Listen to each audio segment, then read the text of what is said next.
What's up, everybody? This is the Grunge Bible Podcast. My name is Ethan Shalloway. I'm joined by Chris Salona, and we are back for another episode 121, and we are excited to be here. Happy to have you guys all here listening.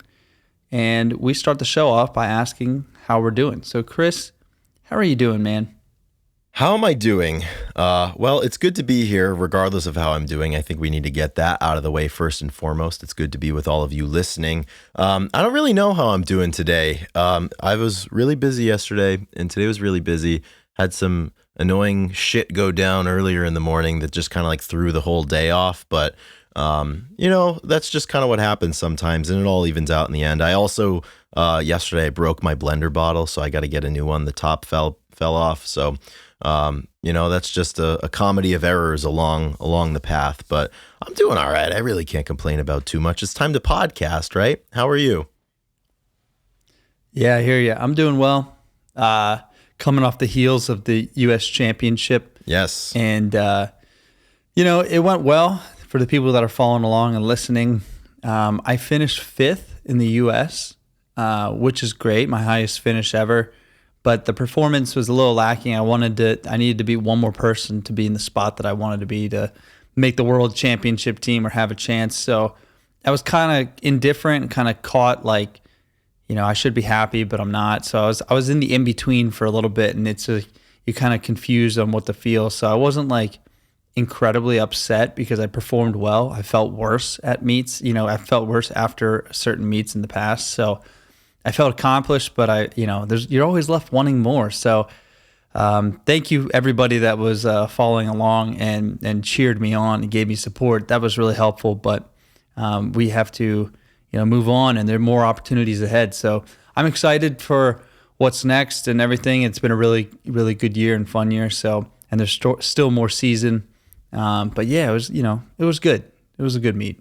Yeah, I think satisfaction is a very difficult thing to achieve in high-level athletics, and I think really in anything that has no defined end point, because there's no limit to your athletic performance, there's no limit to the quality of art that you can make, there's no limit to a lot of these things. So I think it's hard to get to a point where it's like, wow, I really feel like I'm here. There's always more to do, and it's a double-edged sword because I think that's part of what makes elite level athletes such as yourself successful, because you have to have that desire to keep moving forward.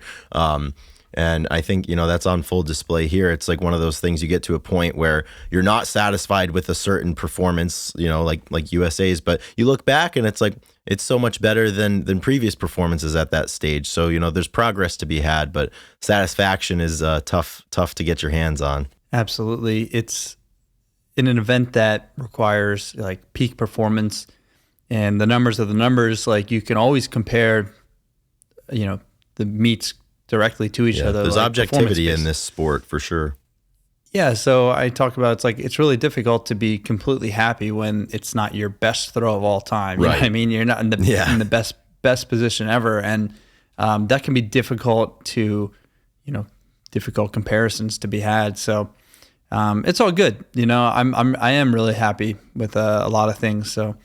Can't be too upset, I guess, right? Yeah, absolutely. And I think you've always been really good at framing that. I mean, you're an eternal positivist, if you will, which is and you need that to buoy you in times when things maybe aren't so great. But you're on the path. We're getting better all the time, and you've got skin in the game, which is the most important thing.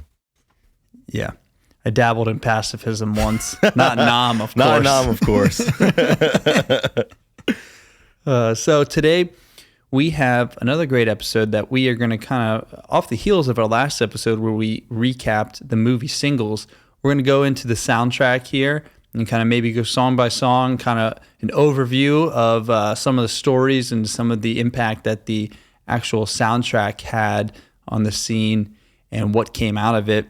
And because it really is there's a lot of really great songs that are played throughout the movie. And, maybe last week we spent too much time on, the Matt Dillons of the generation. There's a lot of Matt Dillons out there. Yeah, exactly. So we want to give the songs and the album its due. So that's what we're going to be discussing today. Yeah. And I think based off of last week's episode, we were chatting with different people that reached out to us and gave their opinions on the movie Singles. It seems like pretty unequivocally everyone's favorite part about this movie is the soundtrack. So there's no better time than now to serve up a nice Singles double shot here. So back-to-back weeks, we're going to be hitting the Singles. Before we get into that, we do have some people to thank. But before I thank them, I do want to mention, so this episode comes out on July 17th. And this is a pretty significant week because July 20th is the anniversary of Chris Cornell's birth. So his birthday is July 20th. He was born in 1964, so he would be 59 years old this week. And then additionally, on July 20th, 2017, that was the day that Chester Bennington passed away. So important to mark these days on the calendar, and listen to these guys' music. We talk about it all the time. And, this is an especially important week to, stay connected to their music and to reconnect maybe in some instances if you haven't spent time with them. So I wanted to mention Chris and Chester on this week's episode. Absolutely. Thank you for doing that, Chris. It's always good to have those dates in mind. So. If there's one thing you can count on me for, it's knowing the dates. I got them all. I got them all up here. I don't, they're just in there. So what do you say? What do you say we thank some people now, Ethan? Yeah, there's a lot of people to be thanked. And as usual, we have our top level patrons that we're going to thank. But I also do want to thank the first two levels, the $2 and $5 levels, because they're important too. They are. The masses and the people that, it's always better to have a bunch of supporters versus, putting all the weight on one or two people. So absolutely. All those first two tier supporters, thank you so much for just giving a little bit, giving what you got. We really couldn't do it without all of the support. So special shout out to you guys before Chris gives off the top tier, which we're very thankful for them as well. All told, in the Patreon sphere for Grunge Bible, there's 51 people at this time who are choosing to support us, and each and every one of those 51 are important, and they make this possible. So I do have a special note.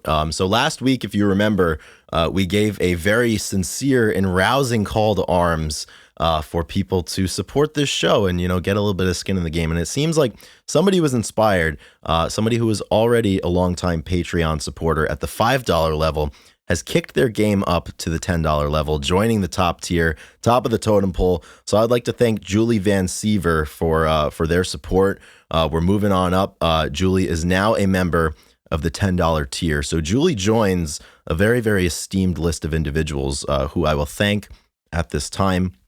I would like to thank What the Fuck's Up Denny's, Sherry Matthews, Seattle 4 Fanboy from New Jersey, Rachel Corning, Keith White, Chris LSMS, Laura and Irene, Millie, Nikki Six, Carlene Salona, Jamie Lynn, Jade Mercado, Granny Grunge, Fuck Soup, Eddie Vedder got me through my second divorce, Epona, Eric R. Berry, Faith Bittner, Fresh Tendonitis, Doug Endy, Corden Stewart, Kara K, Captain Hightop, Black Hole Sean, The Blue Owl, and Brother Nature. So thank you, one and all. Ethan, I have to say, since we upgraded this mic, it's tough. This microphone's in the field of vision. You got to pick which side, based off what side of the page I'm on. But, we do our best over here. This is a good problem to have, though. And special thanks to Doug Endy once again for his support in making this equipment upgrade very possible with his generous donation to the cause. Yeah, it's interesting. If you're watching on YouTube, you see Chris and I have two different styles here. Chris goes with the completely horizontal mic, and I have mine a little bit below, pointing upward. And I wonder which Drew prefers, or if you have. Yeah, I don't know. If there's one thing that you know about us by now, it's that we don't know anything about any of this shit. So, but chances are, Ethan, one of us is probably correct, and one of us is incorrect.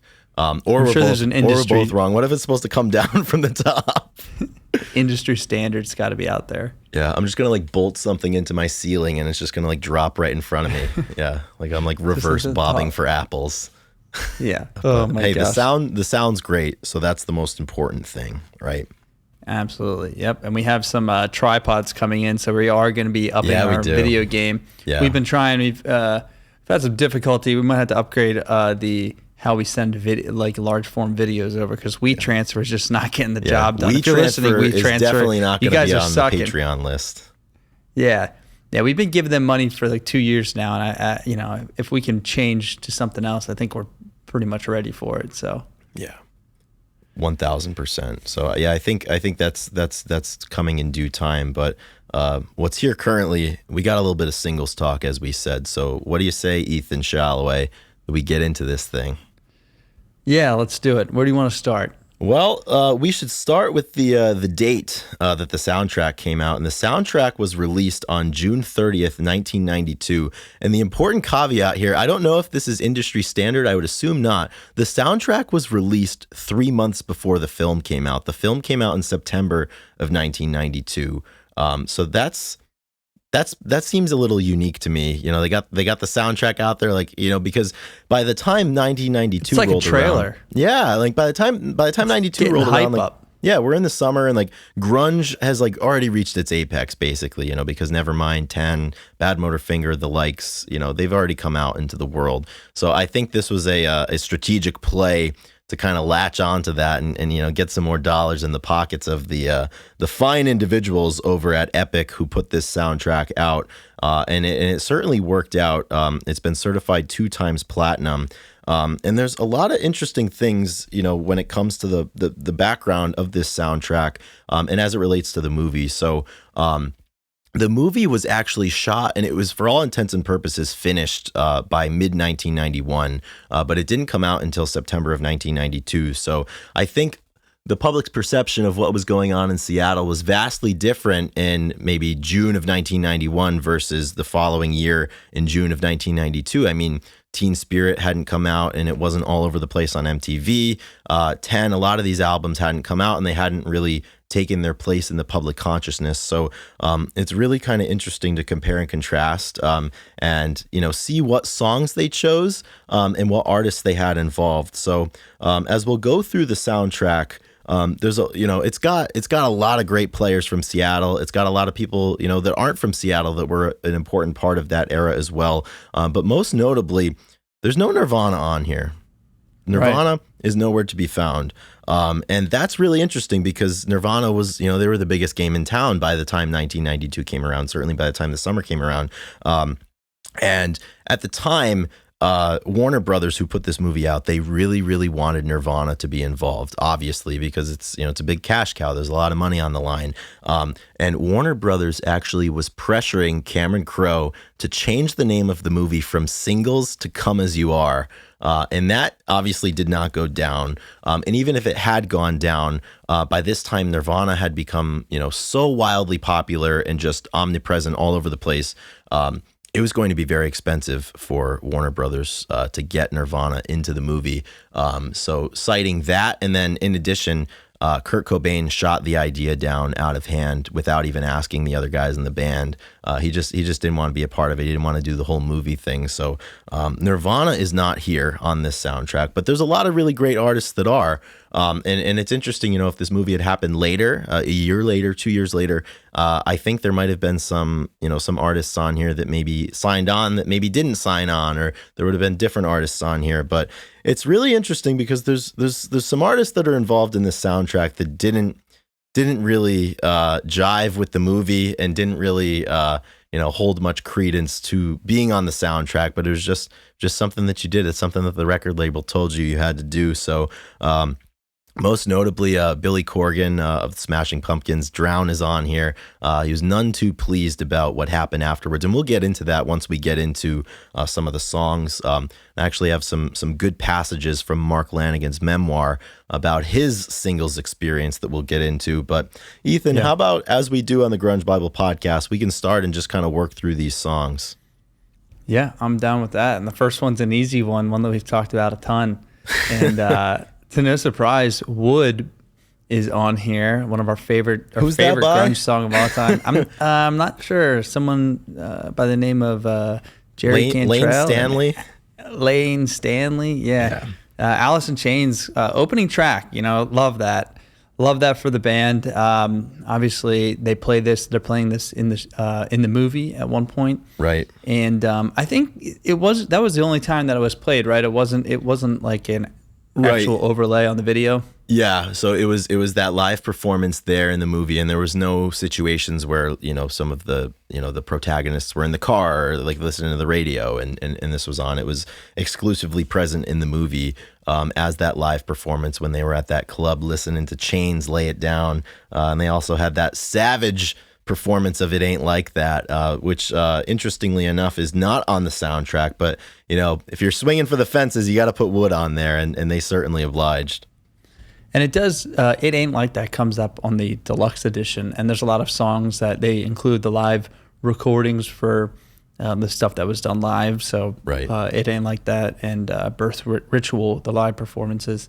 And it's kind of interesting because, there's songs there's like a big 2 LP, CD box or whatever that has some extra stuff in there, which is pretty cool. So it's still on there, which is nice. Just 25 years later.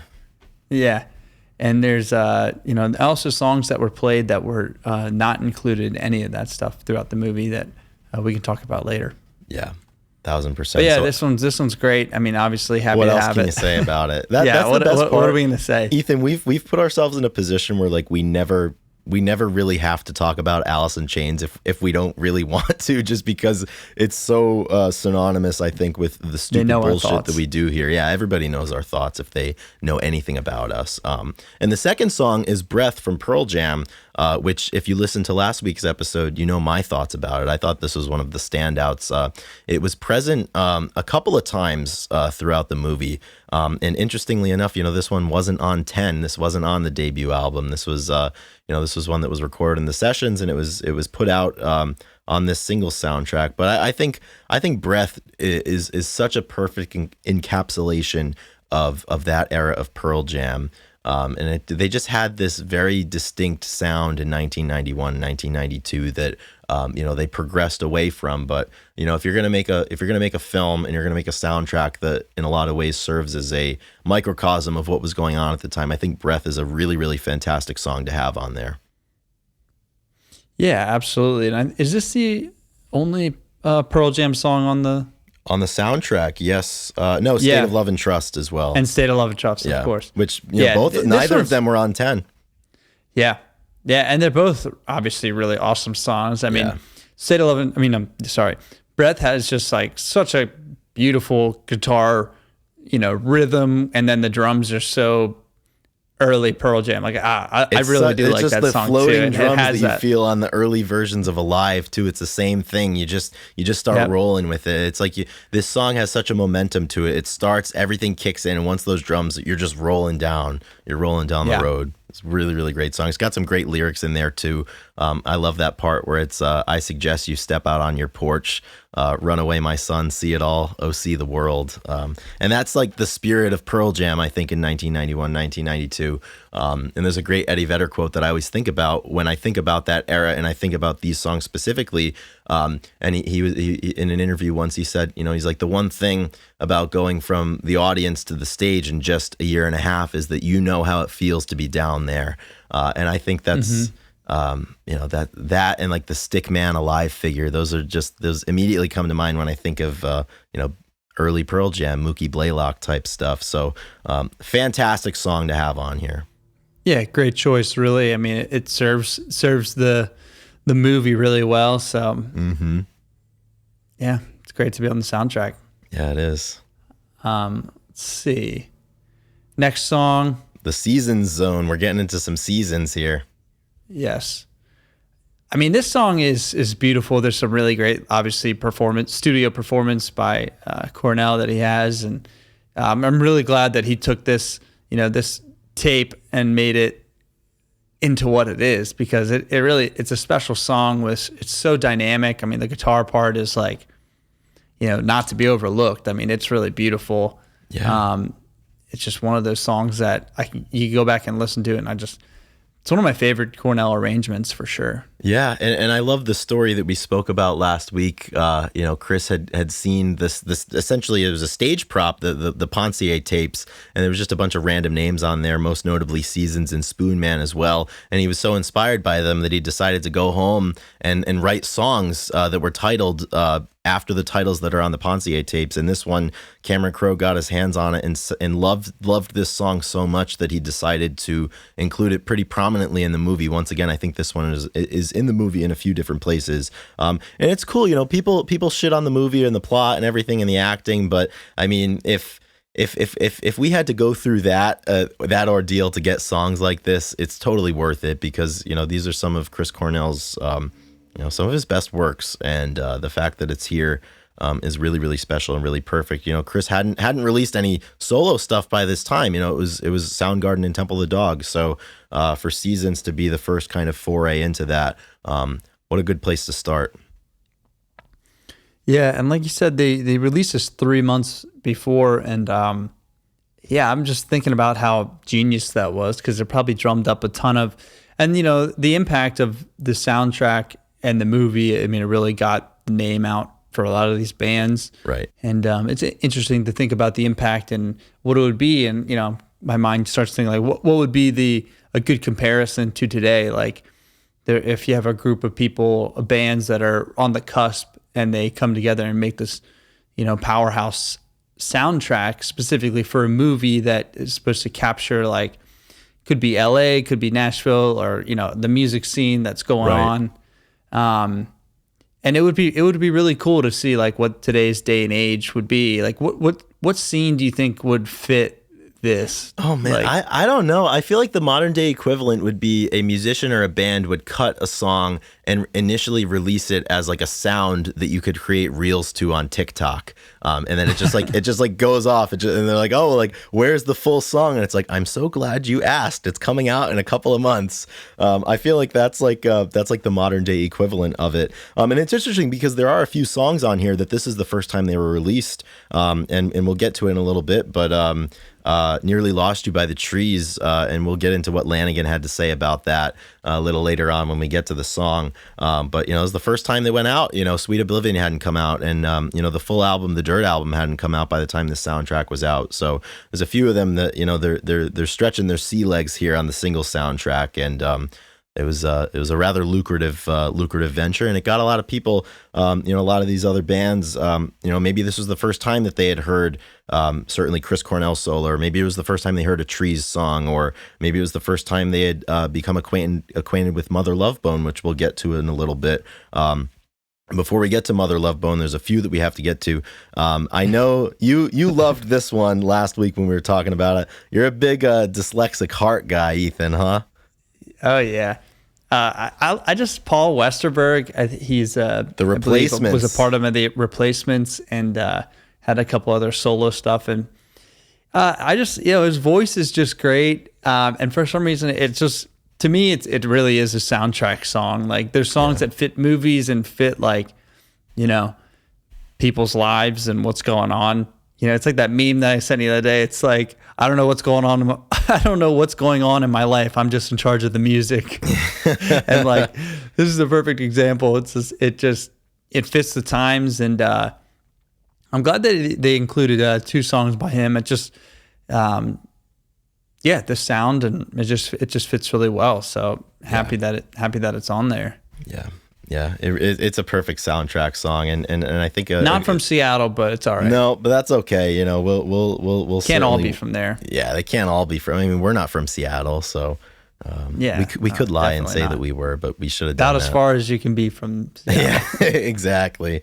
So we've got another Seattle entry. We're gonna get back to some Seattle. So the 5th song on this soundtrack is a cover of a Led Zeppelin song, The Battle of Evermore, and Zeppelin's version is a really, really great duet between Robert Plant and Sandy Denny of Fairport Convention fame, and Sandy Denny solo and Fairport Convention, really, really cool stuff that they did in the 70s. But this one is you know, it's by it's by the Lovemongers, which was a kind of a tributary or an offshoot of Heart, which notably has Ann and Nancy Wilson. And I didn't know this when we did the episode last week, Ethan, but at the time, Nancy Wilson was married to Cameron Crowe.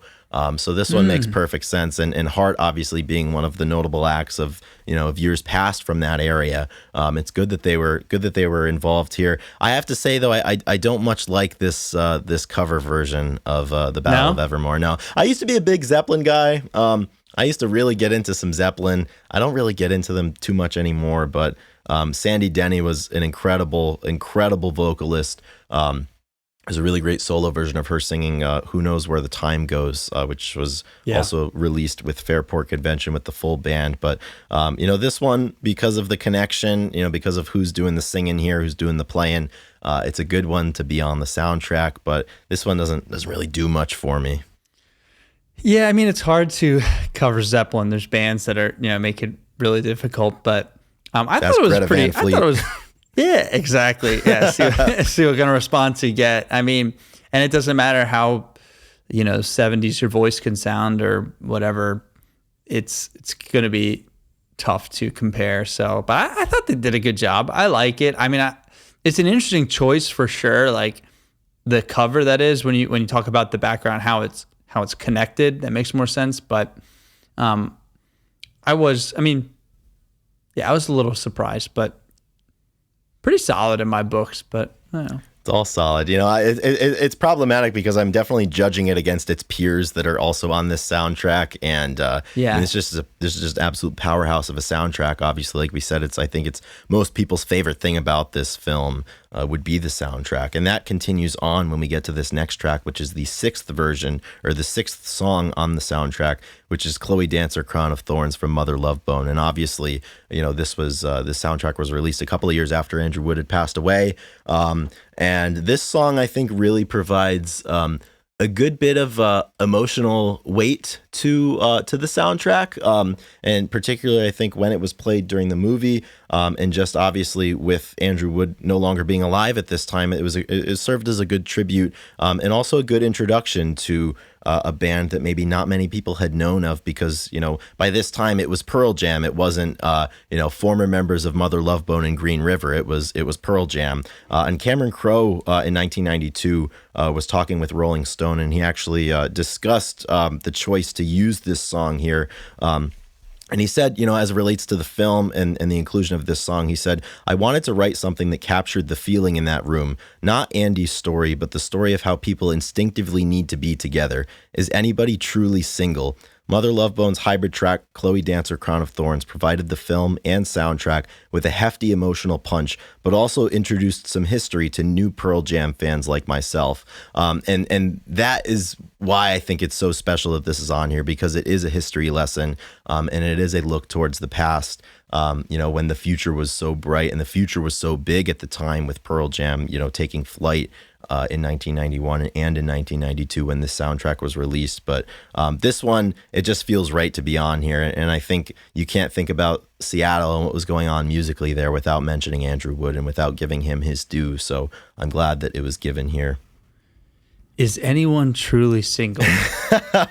That's a big one. Ethan, we're recording this in the morning. This is too philosophical of a question. So what do you think? Yeah. Is anyone truly single? That got me thinking. I mean, I guess, I'm inclined to say no, when you talk about it, I mean, and, not to get too deep, but I'm thinking both you and I are both single as far as romantic relationships Absolutely. Go. Been that way for a bit. But at the same time, we're in a relationship. You know what I mean? Well, it depends. What type of relationship are we talking about? I mean, we provide emotional support. We provide, business support. You know what I mean? We're in an endeavor together. We talk very closely. I mean, and we need it. You know what I mean? You need have relationships like that. And, Yeah, is anyone truly single? Well, love I it. think of that question the difficult. same way, the same debate that revolves around the tenet of being a self-made man. Because like, there's nobody who's truly self-made. I mean, everybody's got support from other people. Everybody's receiving assistance, whether they know it or not. So I've never heard of that paradox, the self-made well, I mean, man. it just came to my mind now. Everyone's like, "Oh, I'm self-made. I pulled myself up by my bootstraps and I did everything on my own." No, you didn't. Nobody does anything on their own. We all get by with a little help from our friends, as some wise men have said throughout the ages. So I guess, if there's a parallel here, I guess nobody really is truly single. Yeah, that's really interesting. Yeah. More on that in more later episodes. We're gonna bring Drew in for that one. Yeah, Drew. This is right in Drew's wheelhouse. We'll have to get him on there for that. But a song that's right in our wheelhouse is the next one, and that's the Mighty Birth Ritual, which has included a live performance of this. Is present in the film, and a really interesting song I think to choose from Soundgarden. It's not a Bad Motorfinger song. But, we're going back to the 80s, but I think this one is just perfect because it just gives Chris Cornell the opportunity to show off. And anytime on stage, shirtless Chris. I mean, I don't think the guy wore a shirt to play live until like 1994. So, that was fine by me. He was a fantastic looking man. He had the long hair, he hadn't cut it all off yet. That was still a couple of years away. Just the mighty Soundgarden on display. And he just hits that really high ritual part. That's so good. I love it. And as far as depicting like Alice and Soundgarden on stage, they picked the perfect songs for it. Yeah. For that time, it carries throughout the years really well because that's exactly how they're remembered from those times, and I love it. And in a lot of those songs that were performed live by Soundgarden and Alice, I think they were great because all of these songs in Birth Ritual too, it gave each individual member in the band an opportunity to shine. They're all playing together, and they all have really, really awesome parts on these songs. And Birth Ritual is no different. It sounded like you said birth control. Did you? I did not say birth control. No. I mean, not the last one, but the one right before. I thought you said. Maybe it was a Freudian slip. I don't know. we'll have to roll the tape back. We'll have to check the tapes. Yeah. We'll check. Oh we'll go to the review booth. I'll use one. Are you going to use one of your challenges? Yeah, I'm going to use birth control. That leads into nearly lost you. I know, right? That's a little later on. Maybe that would have been good. It's just like the pregnancy scare scene and just birth rituals just blasting over the top of it. Was this close to that scene? No, birth ritual was fairly early on in the film. I mean, I thought maybe it was like half. I mean, the baby part or the pregnancy part was about halfway through. I thought, but it was a little later than that, I think. But yeah, I don't. Yeah. I think there was a little bit in between. A lot of really hard hitting plot in between these two songs. Yeah, I'm sure that it was chosen with that in mind, of course. But it really just knowing that. I mean, Chris in like this high frequency that he sings out the entire song is crazy. Mm-hmm. Like this is one of those songs where he pretty much goes the whole song doing it. 100%. Yeah, it's just vintage Cornell, like beyond the wheel type shit. And it's just like, all right, here I am. I'm going to do my thing, and you guys are just going to be in awe of it the whole time. And we certainly were. Next song, State of Love and Trust. Oh, yeah. And obviously, this is probably one of the better unplugged songs that Pearl Jam has performed. Yeah. Or had performed. So this one is one of my favorite.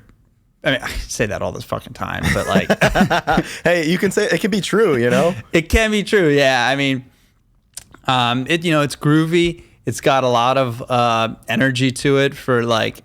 It's right in the sweet spot. It's the Pearl Jam sweet spot, It's just so good. Yeah, and that young energy, but also kind of like. Wanting, it's always like the wanting more, the desperation that he sings with in these songs that make him so good. Yeah. And this one's great too, because this and Breath, I mean, they're early live staples with that like feral energy that Ed had back then performing. And this one, there's so many good performances of it playing this. I mean, because at the time they didn't have many songs. So it's like, if Pearl Jam had a song at the time and you went to see them live, like they were going to play it. And it's interesting back to Breath earlier. They played it a lot early on and they didn't play it for something like 10 or 12 years. And there was a really, really big fan campaign, like the Breath campaign, to get the band to play the song live again. And I think it was maybe after the early 90s, like 93, 94. So like it wasn't until like, I want to say '02 or '03 that they played it live again. So it's really interesting. But, back then, if you saw Pearl Jam, you were going to get State of Love and Trust, and it was going to be great. And this one, like we said before, it wasn't on 10, so there's nothing from 10. There's nothing from Bad Motor Finger on here, but the songs make sense. Really, really good choices here. Yeah. And now we get into the real grunge. The real grunge. There's only one real grunge song on this soundtrack. I mean, it's 13 songs, and there's only one. And that is Mudhoney with Overblown. And I just want to point out one of the lyrics that just shows you why it's just beautiful. And it says, couldn't hold a regular job, long live rock and roll. And, long live rock and roll. Thank God for rock for these guys and everybody. Yeah. Just Mudhoney, just chaos, just beautiful chaos the whole time. Yeah. Gotta love it. I have to say, Ethan, that lyric reminds me of, do you remember we did the Chat GPT episode where we asked them to tell us jokes? And one of the jokes was like, what do you call a grunge musician, like who's not making music? And the punchline is like, what do you call him? Homeless. couldn't hold a regular job, sometimes though. But I mean, Mudhoney's got to be here. Mark Arm is a hero. He's a hero. Yeah. Absolutely, and they did a good job throwing in the shirts and the posters and stuff for these guys. It would have been fun to see Mark in the shots, but yeah, absolutely, that was really good. I have to say, Ethan, because it's topical right now, I just recently picked up a ticket to see Mudhoney in October. I'm going. Yeah, they're playing in Boston. I'm heading up there. I'm gonna see the show with top level Patreon supporter Rachel Corning. So nice. really fired up for that. This will be my first time seeing the mighty Arm there, so that's gonna be good. Maybe we can get him to play Overblown. Yeah. Next song, back to some Paul Westerberg. Ethan, I'm gonna let you take the reins on this. You're a big Westerberg guy. Yeah, big Westerberg. Again, I'm just gonna hammer down. I mean, this just has like he's like the and I don't know, man. It just fits movie soundtrack like music, man. It's soundtrack movie. Yeah, like I don't know how else to explain it. Like it's kind of corny. It comes on, you just picture the people like walking in the streets and just like street shots. You know what I mean? It's kind of filler. It's perfect filler music. And don't let Paul Westerberg hear that. Yeah, like I said, when I first started watching, I thought I was going to get some like Clerks, and it's just like. It's kind of a compilation of scenes and stuff, and it's kind of true. I mean, there's connective tissue throughout the movie, but it's also kind of like, it's also kind of standalone stuff, and and this is like perfect. It just seems like they throw it in there, it breaks up whatever's going on, and yeah, it's good stuff. I mean, long live Westerberg. Yeah, long live. Yeah, he's important. Everybody plays their role. The next song, he got two songs on it, so he's got to be. Exactly. He's a two-timer here. I mean, I think him and the boys from Pearl Jam there. I think they're the only two-timers on there. So, that has to be of significance there. So, let's move forward. Do you have any other final words on the Westerberg experience? No, I'm good. No, the defense rests. Okay, let's move forward. We've got a couple songs left. The 11th song on the soundtrack. We're going to one of the gods of the Seattle music, not the grunge scene, but before, now, and forever. Jimi Hendrix is on here. The Jimi Hendrix Experience song, "May This Be Love." And once again, I think in the same realm that, if you're doing something about Seattle, especially about the early 90s, you got to have Mother Love Bone on there. Anything Seattle that is in any way, shape, or form related to music, you got to have Jimmy on there. Interesting song selection. May This Be Love. It's not one of the most popular Hendrix songs, but I think that's why it works. A lot of these songs on here, maybe not the band's most popular songs. There's obviously a few of them that I think their popularity was impacted and came about largely because of the movie. But this is one, you got to have Jimmy on there. I mean, such a master of his craft. I think anybody who picked up a guitar after 1967, employs techniques and maybe even picked up a guitar because Jimi Hendrix, because of him. There's a long lineage there, and I'm glad that it's represented here. I love this song, man. This song, the more I listen to it after watching and kind of getting into it, I mean, it is a beautiful ballad that it's soft. It has like just an epic guitar solo over, this wandering drum part that pretty much is the whole rhythm to the song. Like there's not a ton of like, backup guitar or anything like that. Like it's just guitar solo over him singing a little bit, and it's such a great it's a great song, and it's topical. May this be love, and obviously the whole movie's about love. So yeah, this anyone song truly rocks, single. man. Yeah, exactly. This is a good one. I'm glad they included it. It's really, really great.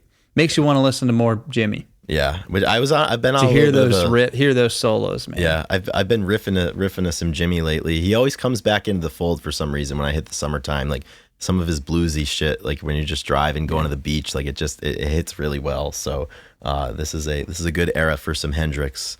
It's always a good era for some Hendrix. Always. Yeah. So you want to move forward? It's 2 left. Yep. Oh yeah. And I'm sure that this is probably the last one that you want to talk about. Skip the very last. Fuck the last song. Last song's good. We got some trees in here. Yeah, we do. We got some trees. The famous pregnancy scene in Singles, and Nearly Lost You was on there. Screaming Trees. This was Nearly Lost You's first release.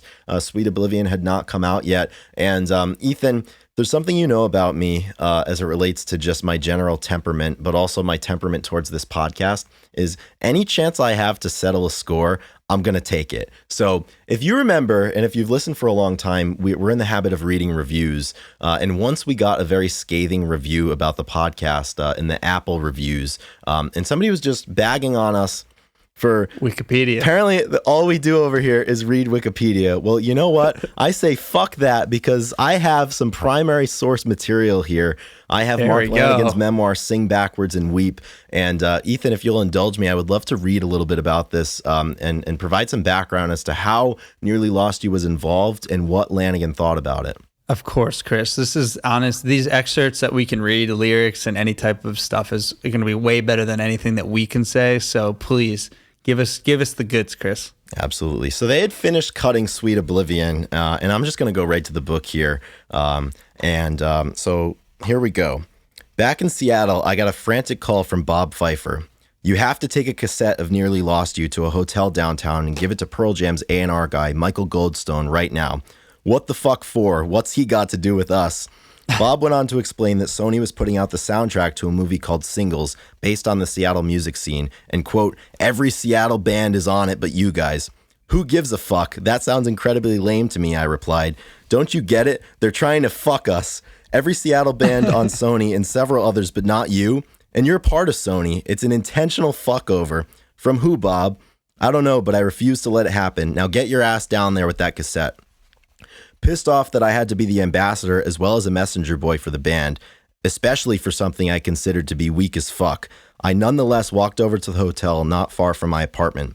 I walked up to the counter and asked them to call Goldstone's room, a further humiliation because Bob had insisted, you do not leave it at the counter, you put it in his fucking hands personally. When he came down to the lobby, Goldstone smiled and introduced himself as Goldie. We shook hands and he thanked me, but then he asked, are you okay? You look like you're in a terrible mood. The idea that I had to pitch something to my own record company was sitting very poorly with me. My uncontrolled displeasure must have been written all over my face. I'll be honest with you, man. Bob seems to think we're being intentionally fucked over by someone who wants to keep us off this soundtrack, and it's something I personally couldn't give a damn about. I'm embarrassed that I'm the one that was forced to come down here, hat in hand, and beg for something I don't even care about. It sounds totally cheesy to me. Goldie leaned his head back and let out a loud, authentic laugh. He stuck out his hand to shake mine again and said, I appreciate your honesty, man. If someone's trying to keep you off this, I promise to not let that happen. I can see this was hard for you, but I thank you for bringing this to me. I hope we can see each other again soon. Give my best to Pfeiffer. So that's how the trees got onto the soundtrack of Singles there. It was an intentional fuckover job, apparently, in the eyes of Lanigan. But thankfully it didn't happen because Nearly Lost You is a great song. And it was able to get into a lot of people's ears because of it. But it did have some ramifications on the band. And if you can see the emerging theme here, Lanigan was not too pleased about any of this. So this one came out, the soundtrack came out, as we said, in June of '92. Sweet Oblivion was not released yet. So we're going to fast forward a little bit here later on in the book here. So Lanigan goes on to say, Sweet Oblivion came out in the fall of '92, 2 months after the Singles soundtrack had been such a big deal to Pfeiffer and apparently to everyone else at Sony. Our first single, Nearly Lost You, became the only song of ours ever to make the charts, as well as the only video we ever had in MTV's regular rotation. Not only had I grudgingly gotten it included on the hugely successful soundtrack, Nearly Lost You became one of the most popular singles from it. It was a double-edged sword. Our song, in heavy rotation on MTV, spurred sales of the soundtrack, but by the time our record came out, it was already old news. I later learned that all the bands on it had also gotten hefty paydays for their tunes. Mudhoney received 20 grand for the use of their song, but we had been forced to waive our sync fee for the fucking privilege of being included at all. In other words, we'd given them a hit single for absolutely nothing.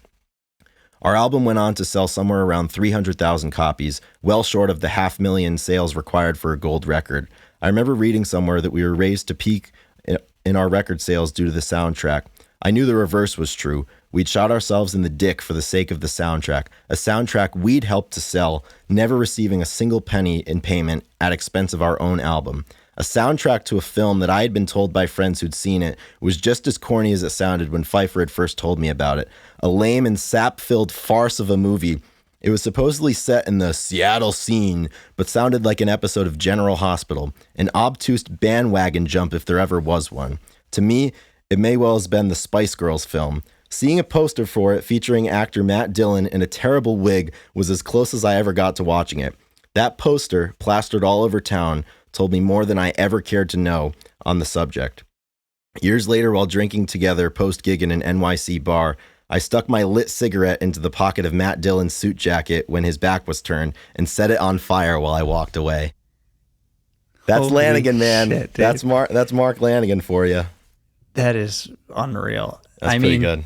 I have the same thoughts with like when people release singles and multiple singles leading up to the album release. I always wonder like, because yeah, like when you said it's old news, like if you release the best few songs when an album comes out, I mean, why get the you're album? Not gonna, yeah, kind of why get the album and you're gonna get caught on those 3 songs, or if you think the other ones aren't as good, which is usually why people pick them as singles, you may dismiss the rest of the album and just listen to the singles anyway. So, I kind of agree on that level. Like, it takes away from the whole album, and when you release them individually. So, I'd be curious to hear like, the industry talk about why it's a good idea and why it really helps to drum up support. And it was different back then too, obviously. Like the way singles and music was consumed.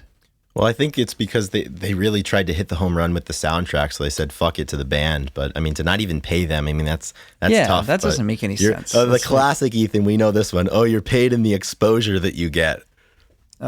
Exposure doesn't pay the bills. My car bill's coming due on the 19th. I got to do better than just exposure. Doesn't put food in my mouth and a roof over my head. Yeah. Yeah, but nonetheless, Nearly Lost You is I think it's one of the quintessential songs of the era. I think it was ranked very highly on our top 100 songs. I love it. I kind of hate the fact that it kind of went down like that, being the big Mark Lanegan fan that I am. But there's nothing I had any control over. That's for damn sure. So I'll take it on the single soundtrack, and I'll take it on Sweet Oblivion too. All right, that brings us to our last song. The final song, "Drown" by Smashing Pumpkins, and I know you'd like to probably rip on them here soon, so I'll just say that. This is toward the end of the movie. Was it the last track? I think they ended with some Westerberg, but this is pretty close to the end. Smashing Pumpkins, for what it's worth, I mean, they're always going to be nostalgic. They're always going to make you think of those times, and that's what this song does. I mean, looking back, it's great to have at the end of the movie for what it does. It kind of, if it's nostalgic to the times, it also is nostalgic to the story that we just watched unfold for, however good the story was. But like, it makes you maybe feel a little, feel sorry or feel different for the people and stuff. So yeah, it does that. So that's good. Yeah. And I love this song. I love Gish era Pumpkins. I mean, they were doing a lot of really cool stuff. And Drown, I'll always say, like, Billy Corgan, I think his best talent is just making these really, really cool guitar riffs. And Drown is certainly one of them that he was able to make. And I'm happy that it was included on the soundtrack. And Billy Corgan finds himself in a very similar camp as Mark Lanegan did, in terms of his dissatisfaction with his role in this soundtrack. And in an interview, he had some things to say about it. Once again, this is not Wikipedia reading. I haven't read off of Wikipedia once today. So Good. I just need to stick that out there. So he was being interviewed, Billy Corgan was, in 2015. And he was talking about his experience with singles and with the soundtrack. And he said, quote, Epic were pushing the Alice in Chains' song Wood, which is a classic. It's a great song. They were pushing that, but Drown actually started to get traction on the radio. It was actually our first song that had momentum on radio, and Epic killed the song because they didn't want to take away from Alice in Chains' song. My only revenge was when they came back 20 years later and they asked to do the reissue of the soundtrack, and they asked for their demo, and I told them to fuck off. Slight revenge. I took money out of my own pocket, but that's the way it goes. Love it. I guess by the time 2015 came around, Billy Corgan, after all of the great albums the Pumpkins put out, maybe he wasn't necessarily hurting for the money, and he could, stake his claim on the principle and draw a line in the sand, which I appreciate that. Yeah. I love drawing a line in the sand. Yeah, you got to pick the hills that you're ready to die on. Yeah, and that one. So apparently Epic killed Drown. Drown would have been Wood if not for Epic Records. So interesting. Straight it definitely from the horse's mouth. Definitely has an impact on all these songs and how they perceived and whatnot. And, oh yeah, because a lot of it was written for the album, or people only remember it for being on the album. So right, good old very Corgan. Very interesting. How would you rank this album, Chris, as a whole compared to do you consider it it is a grunge record? So where would you rank this in comparison to full-length albums by bands and stuff when you have a compilation like this? In good conscience, can't even do that because it's a soundtrack album, and I don't really personally, Ethan. I don't give a shit about the single soundtrack. I give a shit about the albums and the records that these songs came from, because I think all of these, maybe with the exception of the Westerberg songs. I have deep admiration for a lot of these musicians and a lot of the bands and a lot of the albums that these songs came from. I mean, I love Sweet Oblivion. Obviously, we love Dirt. There's a lot of these ones out there that, I'm really, really fond of. So I never... I'll put it this way: when I go to listen to music, if I want to listen to grunge rock, I don't think to myself, "Oh, let me go listen to the single soundtrack." I don't do that. I think the first time I did it was yesterday when I was preparing for this podcast to listen front to back to the soundtrack. So I don't know that I could rank it, because at that point, let me just make my own mix of my favorite grunge songs and call that a soundtrack to my life. Yeah, it definitely needs the movie. A standalone, the songs are all great individually, but on an album, does it flow? Does it have the rhythm you need from an album? Maybe not. Right. And like I said, it goes well with the pictures and the video that we see. So yeah, it's a great microcosm. I would agree. It's definitely hard to rank. I think I saw was it Billboard or something put the 19th best grunge rock album, and yeah, I think that's pretty disingenuous, but yeah, they're not asking what I think about it. Only you are. Yeah, exactly. It doesn't portray the stories that the other albums that we do. Yeah. It doesn't have it's all brought together. So whatever. Right. So Ethan, that is what it is. It is what it is. That's what that's the way it goes sometimes. So, now we can get back to the important things, pondering the notion that is anyone ever truly single? Yeah. So Ethan, I was going to say a few notable entries that were displayed in the movie but not on the album. We have 3 Days by Jane's Addiction, Little Girl by Muddy Waters, classic, Dig for Fire by Pixies, a radio song by R.E.M., Blue Train by John Coltrane, Family Affair by Sky and the Family Stone, and She Sells Sanctuary by The Cult, and Jinx by Tad. And I know you love She Sells Sanctuary, so I wanted to make sure that we talked about that. And Tad is in there too, and then Muddy Waters, I know you like them, so... Sly and the Family Stone's great too. Ethan, did you know? You remember the scene in the movie where I think it was Janet made the wrong number call and called somebody who was like, it's the wrong number. The person who picked up in the film, that was Tad Doyle. I love it. I love it. That's cool. That's really that's cool that they they put shit like that in there. you wouldn't I'm such know. a sucker for cameos and shit like that. And another one that we didn't talk about last week, when Cliff Poncier's in the club being interviewed about "Touch Me, I'm Dick." That's actually Cameron Crowe who's interviewing him there. So Cameron got a chance to talk with the mighty Poncier. And another thing that we didn't mention last week, a lot of Matt Dillon's wardrobe for the character of Cliff Poncier came directly from the wardrobe of Jeff Ament. So there you have it. It's just there's so everything is intertwined here. It's awesome. Yeah, it's very it's very niche. I do like the connected side of the whole movie. So that's his strongest point for sure. I mean that's why it's why we're talking decent about it. But the nice thing, Ethan, is I don't think we have to talk about it anymore. I think that that just about that puts a pin in the Grunge Bible singles experience here. I think it does. I think we gave it plenty of time. So yeah, we gave it 2 episodes. We haven't given a lot of out. We don't think we've given any albums 2 dedicated episodes or anything like that. So singles is hereby etched in the Grunge Bible history books. So that's the way it goes, right? Absolutely. If you're listening, thank you very much for getting to the end of the meat of the episode. Without listeners, the show would be nothing. So please continue to do that.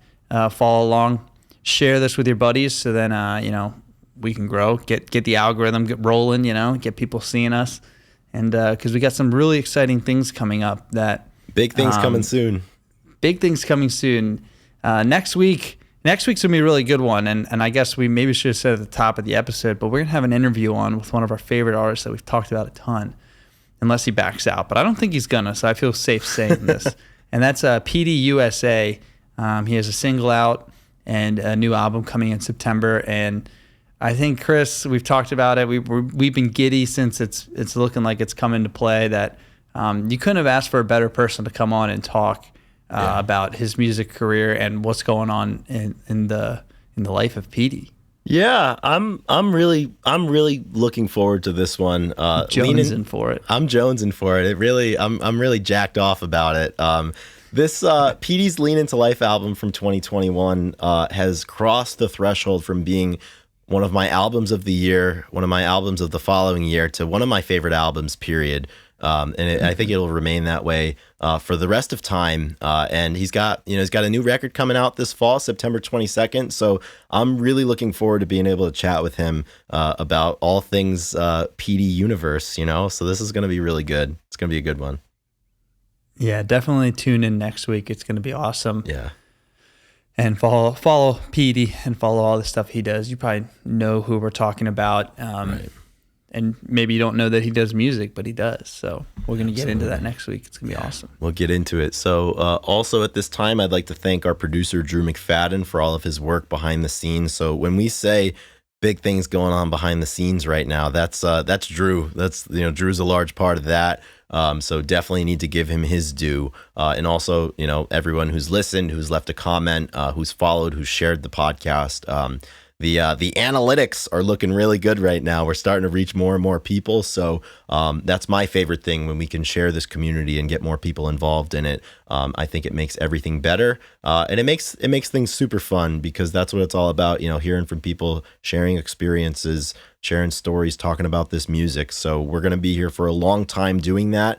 And we're here and we're able to do it. And we're hopefully able to do it for a long time because of everyone who is here with us. So thank you all very, very kindly from the bottom of my heart.